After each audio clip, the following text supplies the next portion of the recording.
10, we'll hear from officials with McDonald County Schools about their new security upgrades, plus details about new monuments at the Barton County Memorial Park in Lamar, and the latest on new scholarship for Missouri Southern criminal justice students. The 4 states' most watched news starts now.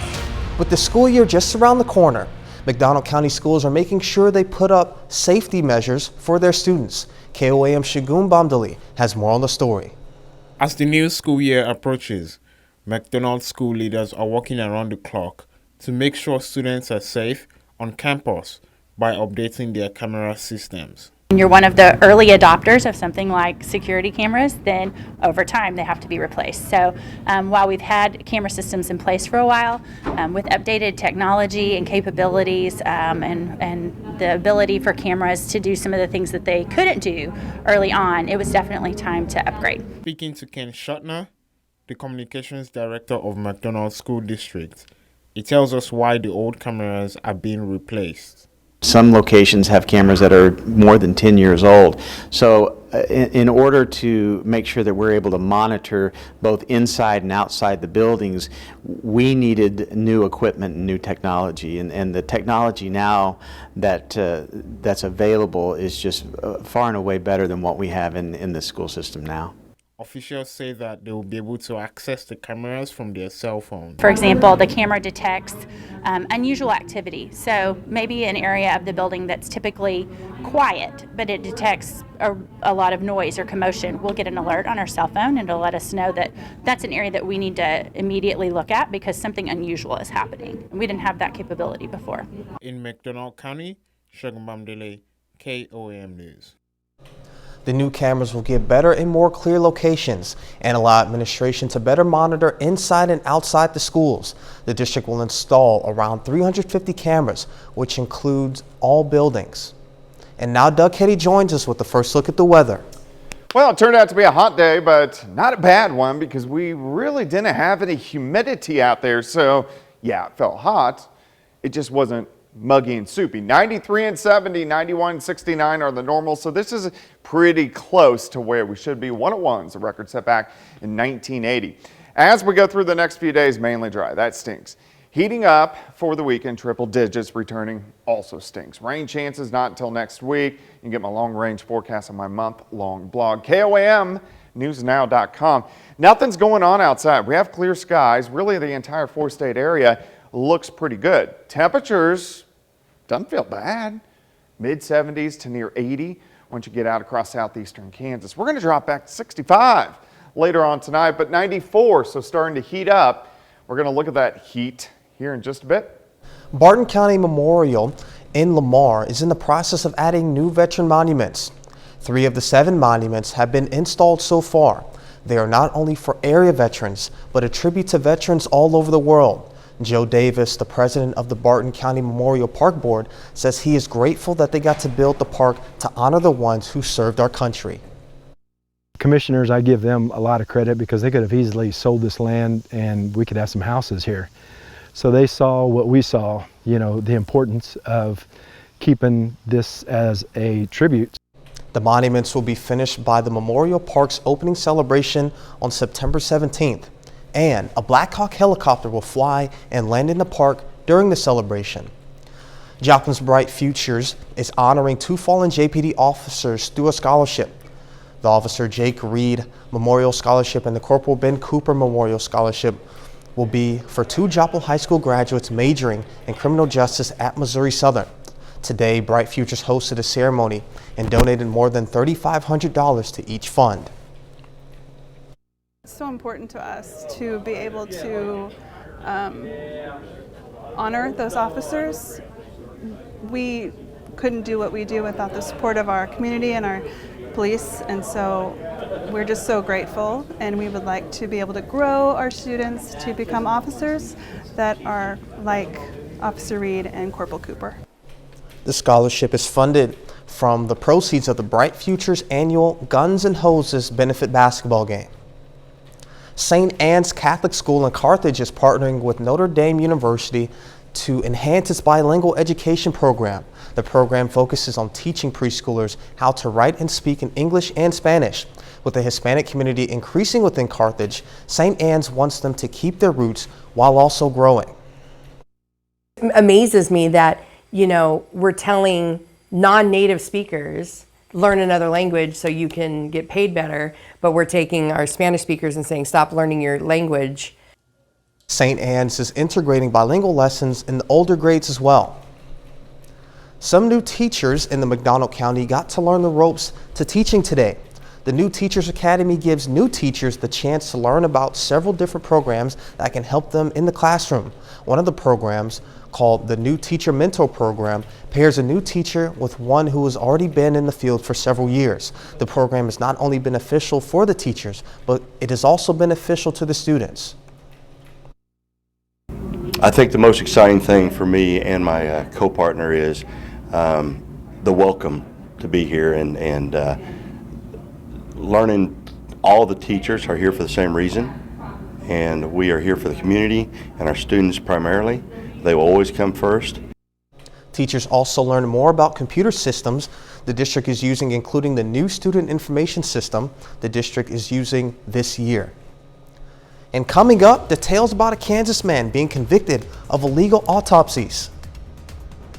Former President Donald Trump refuses to answer questions in an investigation into his business practices. I'm Naomi Ruckham with what's next for the former president as he faces legal trouble from multiple angles. A Kansas man convicted of illegally performing autopsies has been permanently banned from doing business in the state in order to pay more than $700,000 in restitution and fines. 42-year-old Sean Parcells, who lived in Leawood and Topeka, was convicted in November for 3 felonies and 3 misdemeanors related to providing illegal autopsies in Waubonsee County.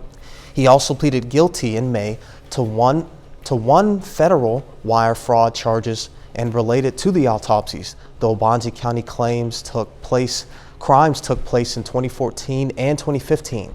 His sentencing is pending. Former President Trump was questioned under oath by New York investigators today, though he says he refused to answer their questions. It comes just days since federal agents searched his Florida home as part of a separate investigation. As reporter Naomi Ruckham reports, his supporters are showing no signs of backing away from the embattled leader of the GOP. Republican lawmakers continue to come out in full support of former President Trump in the days since the FBI executed a search warrant at his Mar-a-Lago estate. It was an outrage and an abuse of power. Trump met with allies in New Jersey Tuesday night. They urged him to jump into the 2024 presidential race. On Monday, FBI agents spent 9 hours in his Florida residence, taking away several boxes, some possibly containing classified information. On his social media platform, Trump suggested agents may have planted evidence, though offered no proof. Current FBI Director Christopher Wray, who was appointed by Trump in 2017, says violent threats made online by those upset about the investigation are concerning. Any threats made against law enforcement, including the men and women of the FBI, as with any law enforcement agency, are deplorable. Former President Trump was not at Mar-a-Lago during Monday's search, but here in New York City. On Wednesday, he attended a deposition for a civil investigation into his business dealings. How do you feel, Mr. Trump? The investigation by the New York State Attorney General is looking into whether the Trump Organization misled lenders and inflated real estate values. Trump invoked the Fifth Amendment during questioning, though he once denounced that tactic. You see, the mob takes the Fifth. If you're innocent, why are you taking the Fifth Amendment? In a statement, the former president says he now knows why, saying, when all the people in your orbit have become the targets of an unfounded, politically motivated witch hunt, you have no choice. Trump denies the allegations. Naomi Ruckham, CBS News, New York. New York Attorney General Letitia James said recently her investigation is close to wrapping up, and she will then decide whether to bring a lawsuit against Trump or his company. Veterans and surviving family members of those impacted by burn pits on military bases overseas today joined President Biden and celebrity activist Jon Stewart for a signing ceremony. The PACT Act expands health care benefits for millions of veterans who return home after being sick. After weeks of demonstrations by those families and veterans, as well as the advocates, the Senate passed the PACT Act, which the president signed into law during the gathering. Walmart is reportedly looking into adding streaming entertainment into membership service. According to the New York Times, Walmart held talks with Disney, Paramount, and Comcast about a potential streaming deal. The retail giant has tried to enter the entertainment industry over the years. It acquired Vudu in 2010 and sold it to Fandango in 2020. It also made deals with Redbox and other streaming and rental companies. Warby Parker becomes the latest retailer to announce layoffs. The eyewear brand reportedly emailing employees this week to announce it's letting go of about 15% of its corporate staff. This translates into about 63 corporate employees. Layoffs apparently will not impact jobs at its retail stores or optical labs. The company's co-founders and CEOs are blaming economic uncertainty for the job cuts. And a little later, we take a trip to Ottawa County Fair in Miami to check out the festivities. Plus, temperatures are going to start to go back up the next few days. We're going to check that out coming up. Martucci.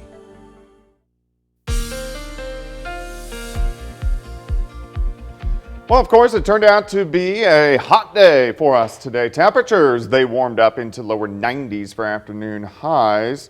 Let's see if that's going to load. Come on, load up. Computer's just acting up. It's a Wednesday. But it turned out to be a pretty good day. At least we didn't have much in the way of humidity. Nice shot. Indigo Sky Casino and Resort, of course. Indigo is just outside of Seneca, Missouri, right on the west side. We have clear skies. It looks pretty good. In fact, temperatures tonight are going to drop back into the mid-60s, which not too shabby.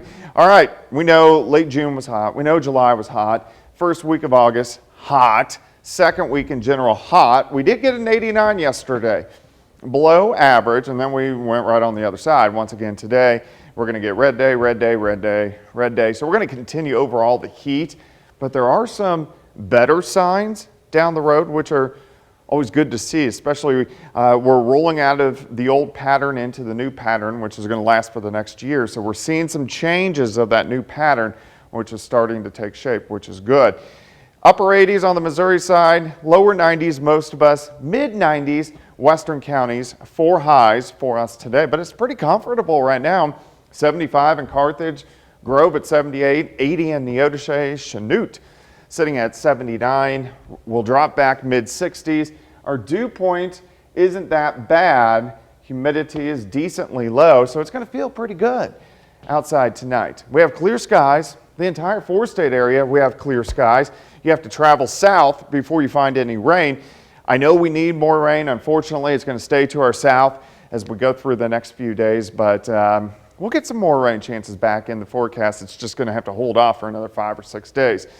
All right, by morning, most of us sitting into the mid-60s, which is pretty good. We're going to warm up quickly, upper 80s by noon. You can see we have this kind of light easterly, northeasterly wind, so that means humidity level still pretty good tomorrow. High temps, I think our eastern counties, so Stockton, Monette, Cassville, near 90. As you work a little farther west, 92 in Pitt, Miami, 95. You get a little farther west, Coffeyville, Fredonia, Yates Center, into the upper 90s. So it's really almost a 10-degree spread. Tomorrow night, upper 60s to near 70 degrees, and then on Friday, we add another 2 or 3 degrees on top of that, so we get into the upper 90s for highs. And that's what we're going to see over the next couple days, each day about 2 or 3 degrees warmer. Here's your day planner. We drop back to about 65 by morning. Look at the clear skies all the way through the day. 80s by 10, 90s by 1, up to 93 by 4 p.m. I think our high is going to be right around 94 degrees. Near 100 again by Saturday. Triple digits by Sunday. Triple digits on Monday, but look at this. We get a front that starts to sink in, and that's going to change things up by the middle of next week. 94 tomorrow, 96 Friday, 99 Saturday. 102 Sunday, 103 Monday, 95 Tuesday, 86 Wednesday. Showers, thunderstorms. We may have highs in the 70s later next week and then back into the 80s. So this is a stretch that we could use, and I like seeing those rain chances as well. Oh man, rain would be lovely, Yes, as it well would. as some temps outside of the hundreds and the 90s. Yeah, Man. I don't have a grass anymore. It's just dirt pretty much. Oh, so. for sure. Yeah, me too. All right, thank you, Doug. Well, some folks took advantage of the nice weather today and went out to the Ottawa County Fair in Miami. The fair has a variety of shows for animals, including the chance to show off your dog, rabbits, cattle, and sheep. But winning these shows isn't the only thing that matters to the competitors. I would say probably the working with the animal and making the relationship with the animal, and then the end result of the winning. And lucky for you all, the fair runs through Saturday. You can also expect to see some KOAM live at the Ottawa County Fair. Our More Power to You project is complete, and it's time to celebrate. The first stop on the More Power to You tour is tomorrow in Miami, Oklahoma. We'll broadcast our 5 and 6 o'clock newscasts live from the Ottawa County Fair. You can stop by to win a Roku, and you can be in the drawing for some Kansas City Chief tickets. And still ahead, Webb City closes in on a trip to the Little League World Series. And the Lamar Tigers aim to return to the state championship game for the third time. We'll hear from them and Jacob Leonard later in the show. Lamar Tigers are halfway through their first week of fall football practice. Now, Lamar is coming off a 13-1 season in 2021, finishing as the Missouri Class II state runner-up. But now to this year, Tigers are in their third season under head coach Jared Beshore.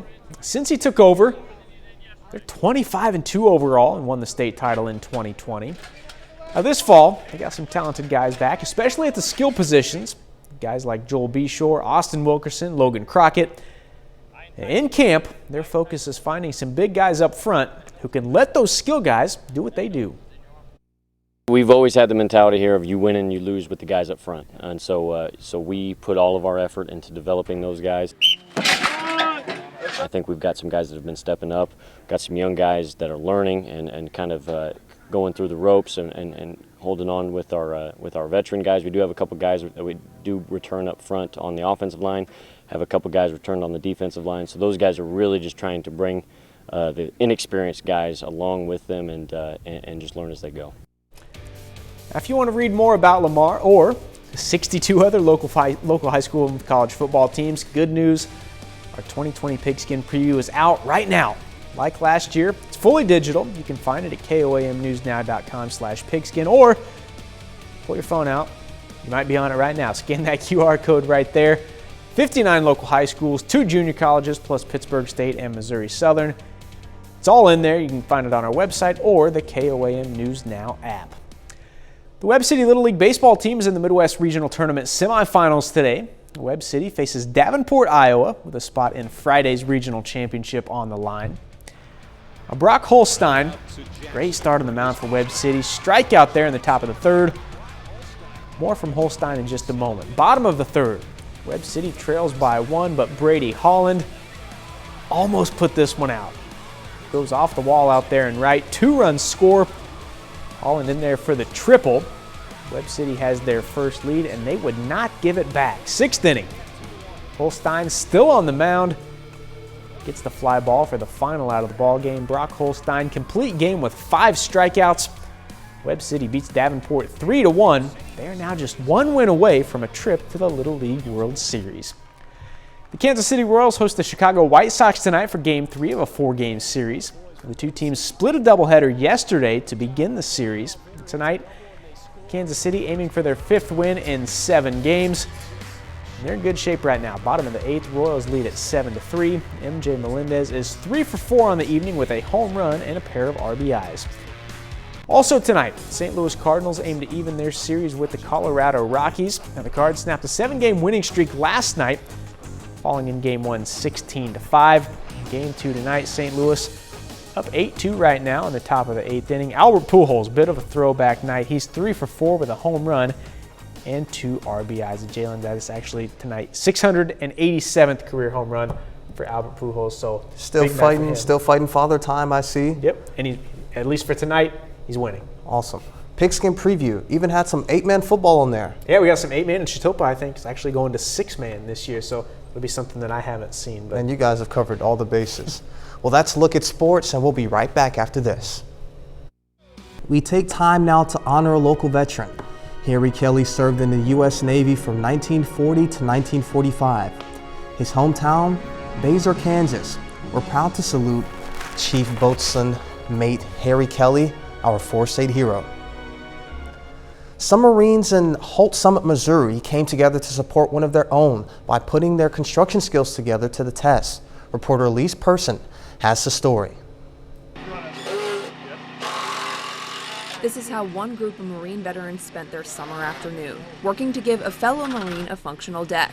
Right now he's in some rehab facility here in Jefferson City. When he comes home, he's going to be in a wheelchair and we'll need a handicap ramp, and we're going to make sure that happens for him. Steve Trower is a member of the Jefferson City Marine Corps League and says they were contacted to see if they'd be willing to help a fellow Marine who would soon be in a wheelchair. His deck was about to fall apart, and so we started working on trying to get some lumber, and we got Scruggs Lumber to donate some lumber, and Lowe's give us a real good price on the remaining lumber and hardware that we needed. And with the supplies they needed, some local members of the Jefferson City Marine Corps League put their skills to the test. Trower says the construction skills varied, but one Marine really knew how to put the ramp together and led the group. The rest of us are just here to screw in or carry a board if need be. Trower says this is what the Marine Corps League is really all about, Marines lending a hand to other Marines. If there are other veterans, other Marines out there that want to or that need some help, we're here. We're more than happy to assist them if we can. Man, that is absolutely awesome. Doug, what do we have? It looks pretty good the next few days. We are going to start to heat up. 94 tomorrow, 96 Friday, near 100 as we head into the weekend. Mainly dry for the next 5 days, and then we're going to shake things up a little bit early next week. Leonard? All I'm going to say, KOAMnewsnow.com/pigskin. Our pigskin preview is out right now. Awesome. Well, thank you for watching. But first, we'll leave you with a video from the Ottawa County Fair. Feel free to stop by at the fair tomorrow for the 5 and 6 p.m. shows to see us live. And with that being said, stay classy, 4 States.